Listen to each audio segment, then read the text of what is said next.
The second trimester is also called the honeymoon period of your pregnancy because first trimester का nausea and sleepiness and सारा hormonal changes वो एक side हो गए हैं.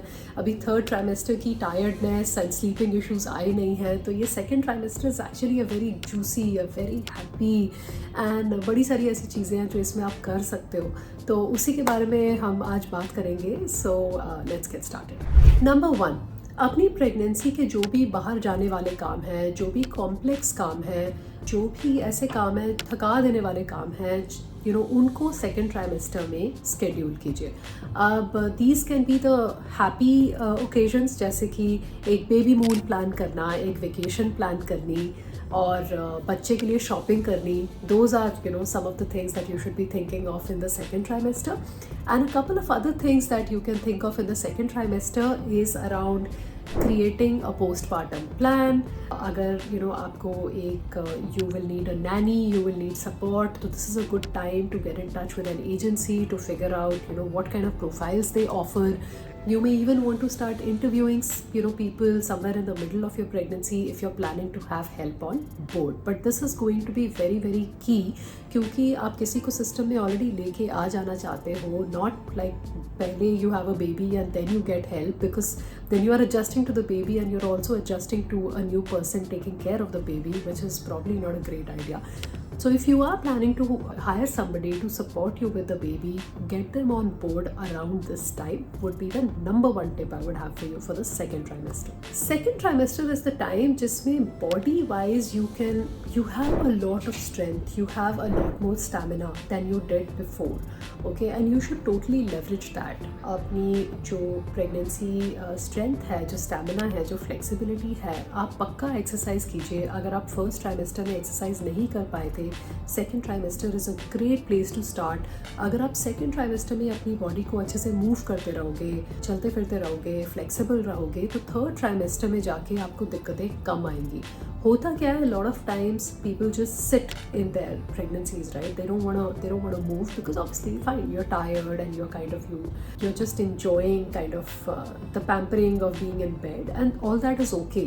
But just know that any physical movement at this time is only going to help you later on.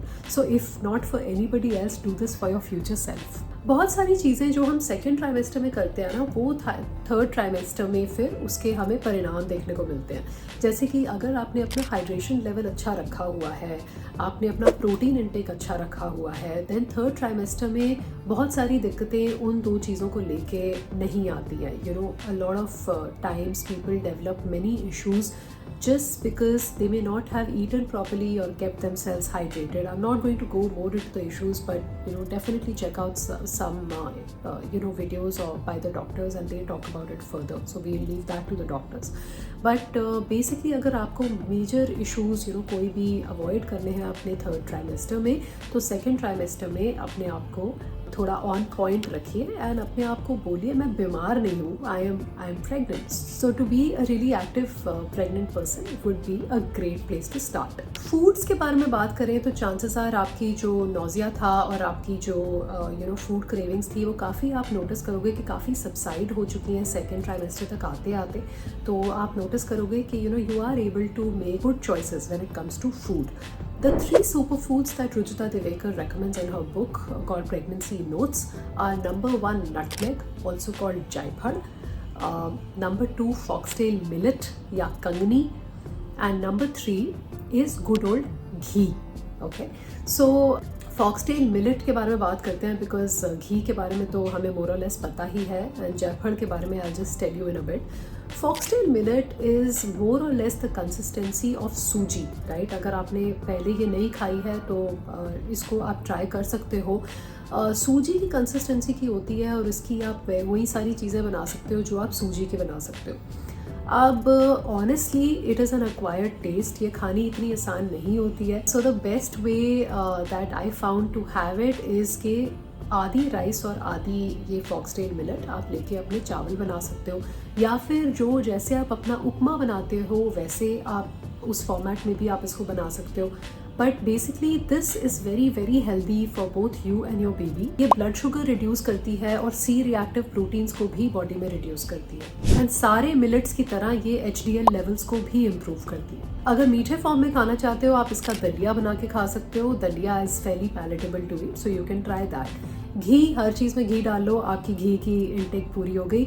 एक चीज़ का ध्यान रखना, अगर आप घी किसी भी चीज़ में डाल के ले रहे हो, जैसे गर्म दूध में ले रहे हो, या you are just if you are having a lot of ghee, don't have pani on top of that, because फिर आपका गला ख़राब हो जाएगा। and a lot of people complain sometimes कि ऑयली खाने के बाद गला पकड़ लेता है। it is just because gap नहीं होता आपके फैट इंटेक में और आपके वाटर इंटेक में, तभी गला ख़राब हो जाता है। तो अगर आपने कोई भी घी वाली चीज़ खाई है, घी वाला दूध पिया है, उसके बाद आप पानी 1-2 घंटे तक मत पीजिए। नटमेग या जायफल एक स्पाइस होता है, वो पूरे फॉर्म में भी मिलता है और पाउडर्ड फॉर्म में भी मिलता है।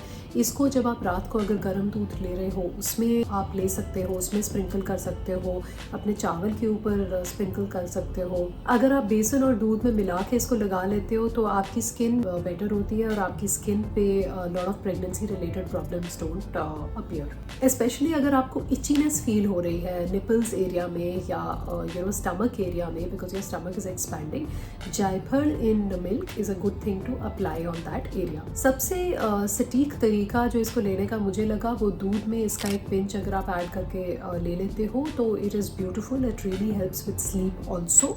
And the best part is that ये छोटा सा हर्ब ना, ये छोटा सा जो स्पाइस है ना, ये बहुत चीज़ों में हेल्प करता है। ये डिलीवरी के बाद जो हेयर लॉस होता है उससे आपको बचाता है, ये फाइन लाइंस और रिंकल्स प्रिवेंट करता है, और ये आपके डाइजेशन को भी इम्प्रूव करता है। But just know that very little goes a very long way, तो इसको हमने बहुत सारा नहीं डाल देना है। Just very 1/8 of a teaspoon is the number that we will go with. So that is the only amount of jaiphal that you need. The most important thing in your second trimester, apart from food, apart from exercise, apart from everything, all the fun activities that we have planned and during this time, is going to be harnessing your feminine energy.